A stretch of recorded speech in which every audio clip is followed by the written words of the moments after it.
Hello, everybody. Fernando here from sellerboard. Today, we're going to talk about mergers and acquisitions of your Amazon business. You're going to like this. Stay tuned.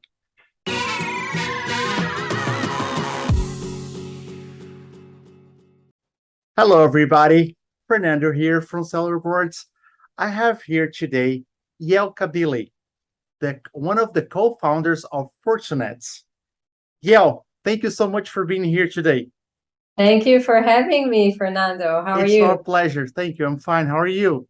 I'm great, thanks.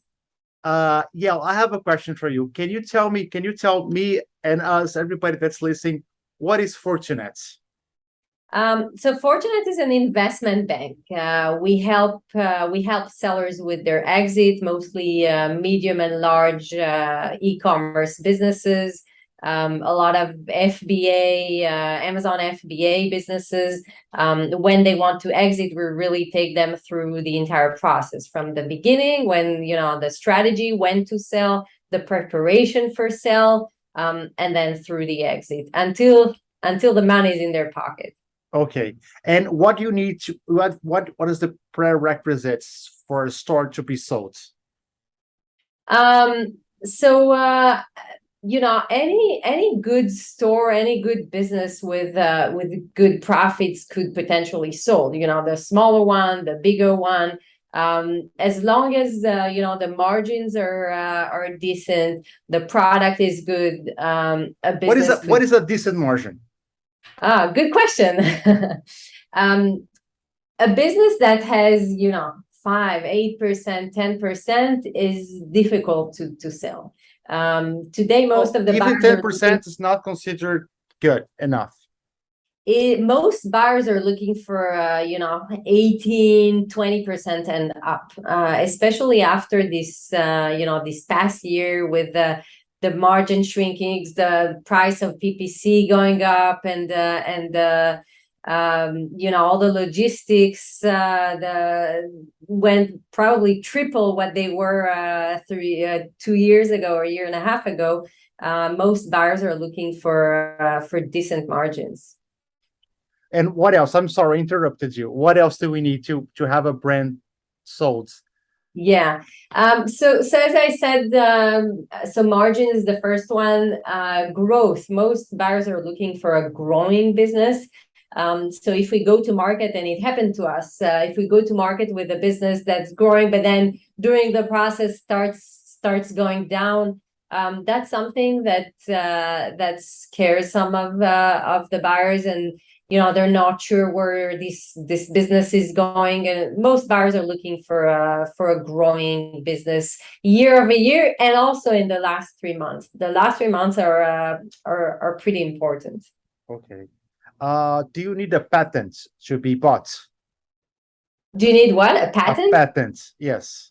Not really. No. Most of the businesses in our FBA space don't have a patent. Usually they sell something that has been there, but they improve it somehow. So not necessarily the technology or the shape of the product. Sometimes the differentiation is just, the color or something that people didn't like in the product, and they try to improve.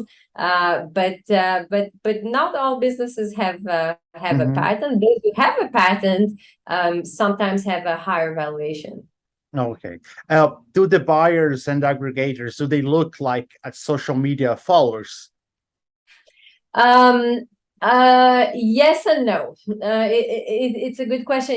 We've done a survey about last year in 2021 with the buyers, and we really asked them what increases the valuation. How do you get a higher multiple? And we asked them, like, if you have social media, would you give a higher multiple? And they said not necessarily. And we asked, if you have retail, what about that? With that, if you sell on retail? Good And they said question. not necessarily. What about a Wow. website? You sell, on Shopify?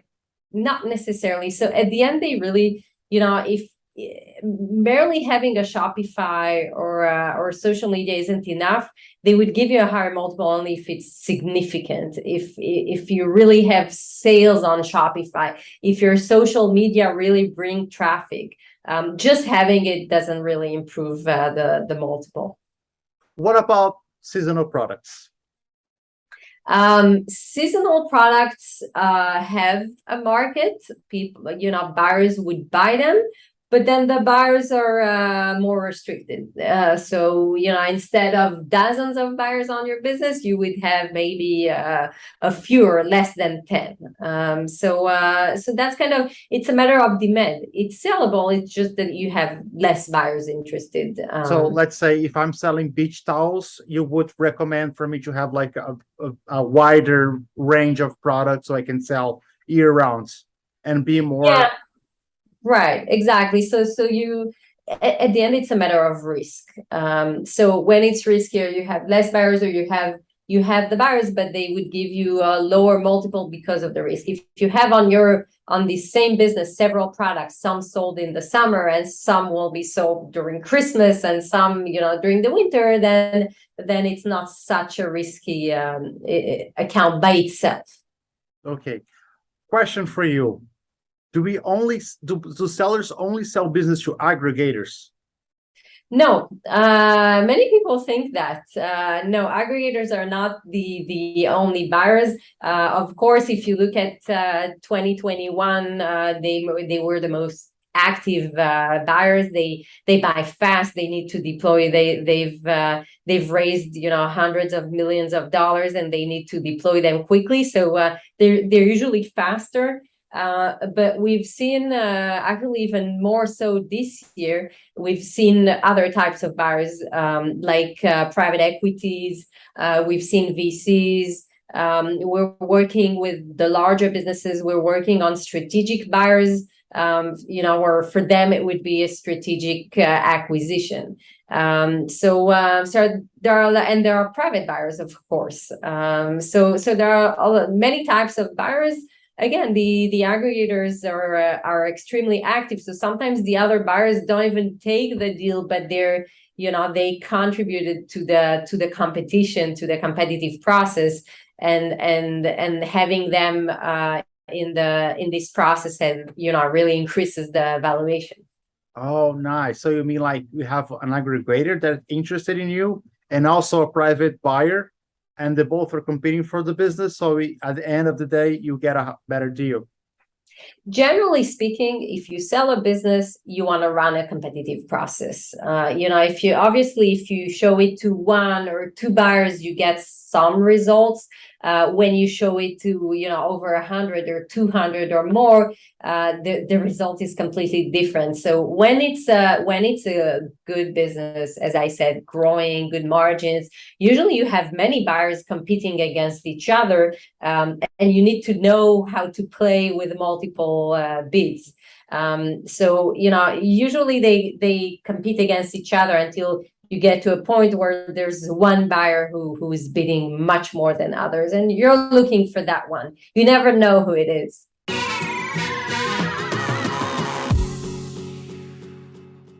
For the smaller sellers, is there like a number that they should keep in mind, like when they start to be attractive to buyers? Like, let's say you hit $1 million per year. Yeah, $1 million is about that. So most buyers will tell you, if you go and knock, for example, on the aggregator's door, most of them will tell you they have a minimum of 1 million in sales. And many of them actually went up to 5 million in sales or even more. So 1 million would be where you start attracting many more buyers. Less than that, you would fall into more, I would say, the smaller companies or private buyers. Okay. And let's say you have $1 million in revenue, low seasonality, 18% net profits. What is the price? How much people are getting to sell a business like this? Yeah. So the multiple really depends on the business. So it depends on the category. It depends on the margins. 18% isn't a lot. What if you have 30%? What if you have 35%? What's the difference between a 35%? What's your size? So the larger you are, the higher margins and your growth, then usually your multiple will be higher. We've gathered that what we did is we looked at our own data, and we look at hundreds of LOIs, even those that weren't taken, weren't accepted at the end. We looked at all the offers, and we tried to find the correlation between the different factors and the multiple at the end. And it's obvious, like I said, the larger you are, the better the margins are and the growth. And if you are in a category that's kind of evergreen category and not kind of Seasonal? something, yes, seasonal or even a one-time thing or something Oh, that we yeah, get got it. at some point. It's So recursive purchases. yeah, so if you fall into these categories, then your multiple will be higher, and it can range from I don't know, 2x to even 7x cash upfront. So Before we're we talking, let's say, a small seller reached $1 million in sales. His Yeah. business looks very healthy, very steady. He's able to cash 2 million to 7 million. No, so it's not on the revenue, it's on the profit. So if you have 1 million in revenue in the last 12 months, usually we look at the last 12 months. So let's say your revenue was $1 million in the last 12 months, and your profit, we're not looking, 200K. Let's say. we're not looking at the profit usually, we at the net profit, but we're looking at usually the EBITDA. In our industry, we call it SDE, seller discretionary earning, which is kind of adjusted EBITDA. You would take your EBITDA and you add back some of the expenses, like your salary should not be part of the expenses. So we add it back to your profit, the owner's salary. Or other expenses, like, for example, I don't know, if you're renting an apartment, offices, that's something we would add back. Your car, or maybe a trip to Mexico, we would add these back. All the rest are expenses that will stay there. So let's say your profit is 200K. In those cases, you fall into the smaller businesses. You would not get 7 times the 200K, and probably not even 5. So it would be on the lower side of these, 2 to 7. 4. 2 to 4, something like No, this. yeah, I would say, on the smaller side, exactly. And then the larger you are, you could get to these numbers. And again, here I'm talking only about the cash component of your sale. Very often they offer you additional payments with the growth of the business if it grows. Okay, so the calculation is based on your profits.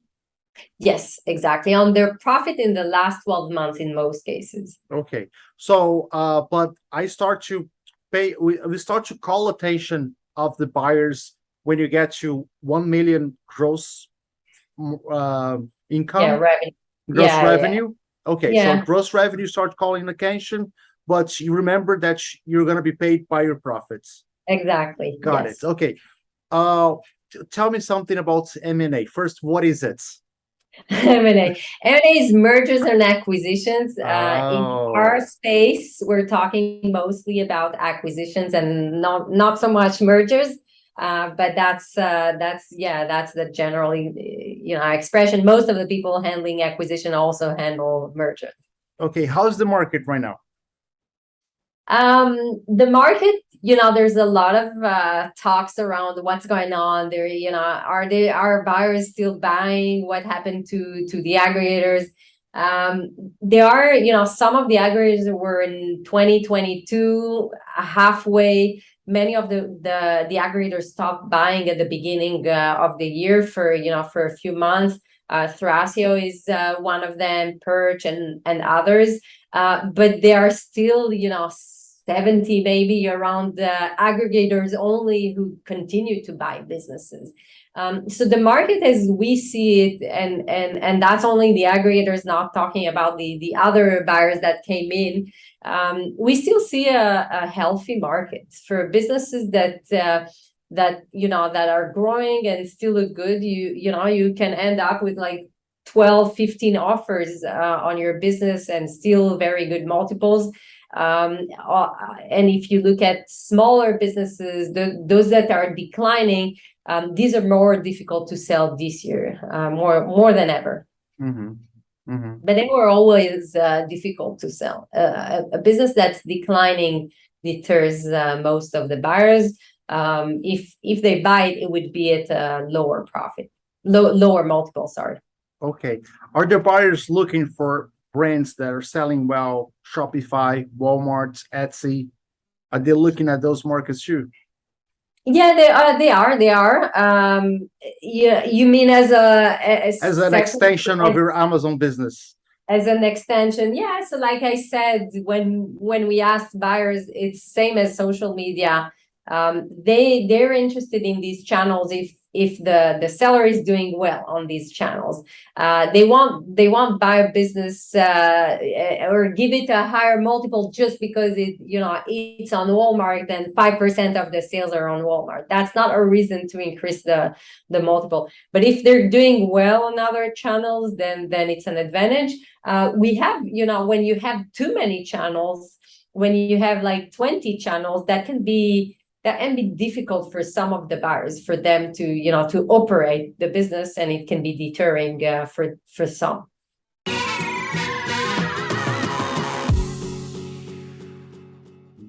Okay, so walk me through what happens. Let's say you find a seller, he's selling $5 million, he's making 1 million profit per year, and he wants to retire. How does it work? How the process works. So usually we prepare the business for sale. If the seller comes early in the process, if he or she starts speaking with us, a few months before, then we would examine the business, so and try to improve it in some ways. So for example, if we start 6 or 12 months before, we would look at your financials, and then we would tell you, we'd look at your numbers. It's obvious that you have a PPC problem, that the expenses there, if we compare it to the benchmark, there's a problem here or there. I don't know, your tax isn't good. So we would point the problems in the business and what could be improved. And very often we think with you how these can actually be improved. We also look at the legal side. My legal background. So we from the beginning, we make sure everything is ready. There are no inserts that violate Amazon's rule. Your trademarks are properly registered, because these can be a killer for the deal if you don't have it. No trademarks, no deal, basically. So we make sure these are all covered properly, and not just for some of the products or some of the countries. So that's another thing we do, and we really hold your hand until we're ready to sell.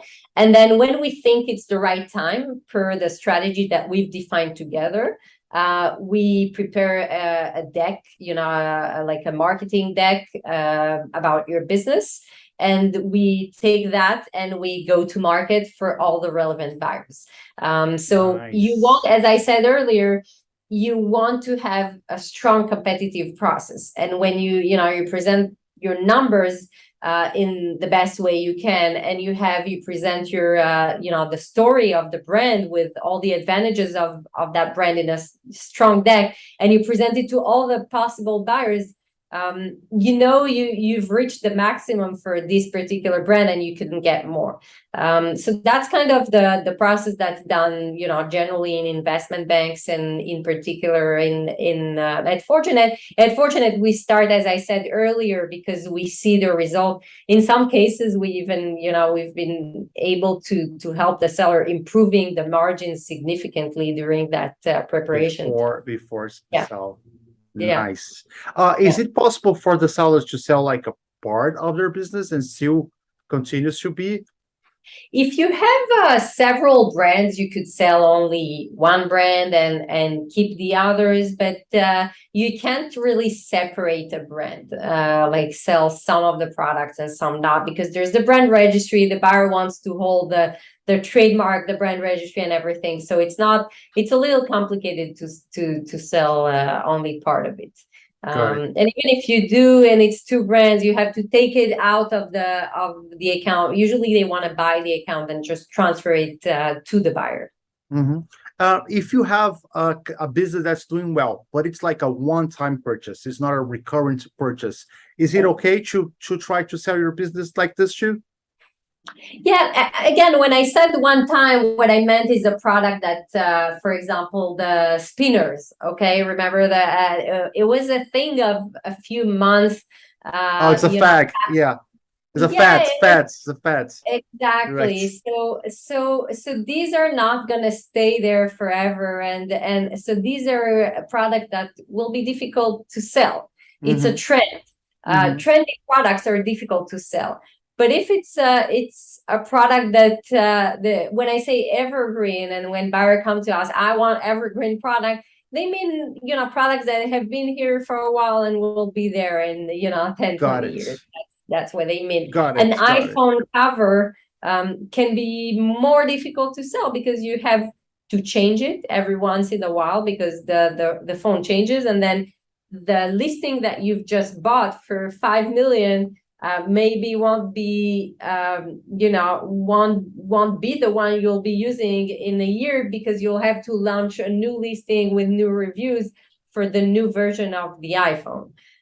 So that's what I was referring to. Yeah, you could launch a variation, but we'll leave this here another conversation. Yeah. Is there any other thing besides your link? Of course, you have to talk to us about our link, how to contact you. Is there any other thing that would like to tell us? No, I think that one of the things maybe the most common mistakes that sellers do is to start at the last minute. And there are things you can fix, but there are things you cannot fix when you start very late, and then you come to market with some problems, some excuses. You want to go to market when you're growing, of course, but when you're ready and you don't have major problems. So the best would be to start early. It's the same result, but just start earlier to prepare, so that when you go to market, you're not only optimized in terms of the end result, but also you increase the chances that you'll actually close a deal. And I can give countless examples. The insert that I just gave as an example is something that we've seen during a deal. And we've seen issues with trademark infringement on the listing, that 2 days before the closing, the seller receives a warning letter or something like that. I cannot tell you how many times we've seen issues like that. And that's why you want to prepare as much as you can. There are things that you cannot foresee, but as much as you can foresee, do it early. So that would be my main advice. Okay. Right. Thank you so much. And how do we contact you? It would be through the email or Facebook. My email is yael@fortunet.net. Okay, it's got to be linked below. And your website, fortunet.net. Yes. Yael, thank you so much for being here. It was a pleasure speaking with you. It was very, very insightful. If you need anything for us, the doors are open for you all the time. And I hope to see you again on the show. Thank you very much. And maybe a last advice would be to use sellerboard. And I'm not saying it because it's you guys. We use it actually, for clients who are it's good, right?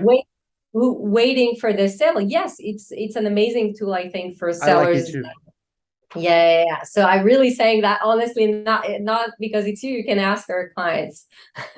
Yes. All right. Thank you so much, Yael. Have a good rest of your day, and I'll talk to you soon. Thank you. Bye bye. Bye. Bye.